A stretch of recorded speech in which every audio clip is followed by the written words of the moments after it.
Well, actually, Glenn's from Missouri, and he was wrestling in Puerto Rico, and as most people who wrestle in Puerto Rico do, he was about to go out of his mind and wanted to come home, and Dutch Mantell called me because Dutch had left doing my color for Smoky Mountain to take the job booking in Puerto Rico, and he said, I got this kid. He wants to come home, and God, he's going to be great, and he'd be perfect for Smoky Mountain. He wants a job.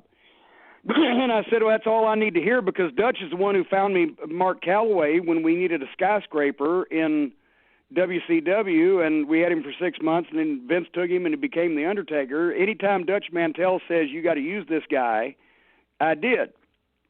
So Glenn moved to Knoxville, and he never left. We brought The Undertaker down and put him in the ring with Glenn as Unabomb, and Undertaker saw a great opponent for pay-per-view and a great talent, a great human being. Put the word in for him with Vince, a couple of bobbles with, early gimmicks, and then we hit on the Undertaker's brother thing, and Kane became a thing. But Glenn has lived in Knoxville now since 1995, and he's been one of the guys in the WWF. Once again, you talk about somebody who's never brought bad publicity on the company, always been reliable, no bad habits, produced in the ring, drawn huge money. He was, as JR referred to it, he was in the seven-figure club, making over $1 million a year, a number of years in the WWF. And now that he's winding down his wrestling career, he owns an insurance agency down there. He's involved with the community. And I don't know that we agree politically. He's a libertarian, and I'm a socialist Democrat, or democratic socialist. I'm about as close to Bernie Sanders as you can be in terms of my political beliefs, but Glenn Jacobs is a great human being, and old Mayor Burchett is term limited down there in Knoxville. He actually made it Jim Cornette Day one day last year when I went back down there. Mayor Burchett did. I appreciate him for that, but he's out, and now the spot's open. And Glenn is running, and I wouldn't put it past him to win it.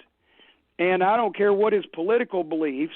I know that Glenn is an honest and a well-meaning guy who would do the best that he could at the job, and I'm pulling for him.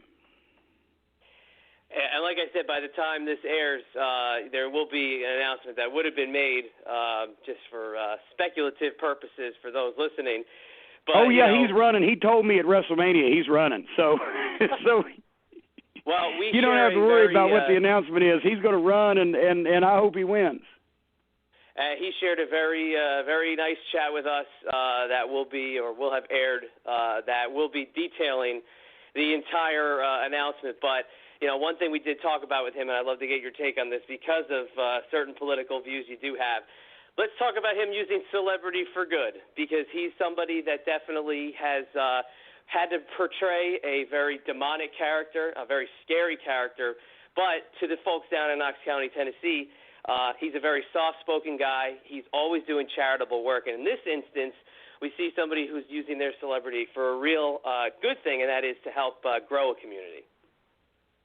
Well, exactly. And that's the thing is that apart from political beliefs, and I mean, of course, Donald Trump is an egomaniacal megalomaniac. He's a fucking criminal. He's unprepared and unqualified and incapable of the job that he's in. His entire cabinet and all the people he surrounds himself with are either his family or are all criminals. They're all wanting to benefit their billionaire buddies. They're demolishing the EPA. They're going to destroy the environment. They're going to give all the power back to the big banks and the big fucking corporations and the drug companies. They can't even get their shit together to give us health care. I'm sure the tax reform bill will go nowhere also. He doesn't know what the fuck he's doing. But a guy like Glenn Jacobs, especially in the community that he lives in, cares about people, is at the bottom, regardless of his political affiliation, is a nice guy, is an intelligent guy, is a well-spoken guy, and wants to do good for himself and for the people that he would govern or the people that live in his community. That's the kind of politicians, regardless of their political affiliation, that we ought to support. Problem is, on a national basis, the Republicans are all about making sure everybody has all the guns they want so they can murder and slaughter all the school children and kill the environment for the sake of corporate profits and basically benefit the top 2% instead of the bottom 98%. A guy like Glenn at a local level cares about the people he lives around and deals with and wants to do right. That's the difference between local politics and national politics. That's the difference between a libertarian on a local basis and a supposed Republican, which no Republican has any good ideas. But at least John McCain, he was somewhat of an honorable human being. I might have been for him if he didn't have a goddamn complete whack job meth addict like Sarah Palin running with him, just because the Republicans that year figured Hillary was going to run and thought anybody with a vagina, we got to run a woman against Hillary because they'll vote for anybody with a pussy. It's fucking ridiculous. Local politics, national politics are two different animals. Well, not to be, opinionated or anything, but just telling the truth.